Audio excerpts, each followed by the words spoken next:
నేను బంగారు తులసిరాలతో చేస్తున్నానని అహంకారంతో చేశావు, పక్కకి తోసేశాను అంటే మరి బంకమట్టితో ఎవరు చేశారన్నాడు.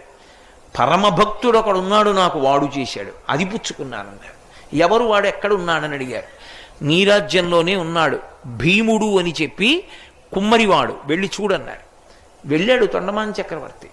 వెళ్ళేటప్పటికి ఆయన కుండలు చేసుకుంటున్నాడు. కొయ్య వెంకటేశ్వర స్వామి మూర్తిని పెట్టి మట్టి తయారు చేసేటప్పుడు కుండ మొట్టమొదటిది చేయగానే విరిగిపోతుంది. దాంతో బంకమట్టి తులసిదళం చేసి ఆయన పాదముల మీద పెట్టేవాడు. స్వామి ఉన్నాడు అని నమ్ముకునేవాడు. ఆ మట్టి తులసిదళం నేను పుచ్చుకుంటున్నానని తొండమాన్ చక్రవర్తి వెళ్ళిన తర్వాత గరుడ వాహనం మీదొచ్చి వెంకటేశ్వర స్వామి తను కట్టుకున్న బట్టలు తీసి ఆ భీముడికి కప్పి, శ్రీదేవి భూదేవి తమ ఒంటి మీద ఉన్న నగలు తీసి తమాలిని అని భీముని భార్యకి వేసి గరుడ వాహనం ఎక్కించి వైకుంఠానికి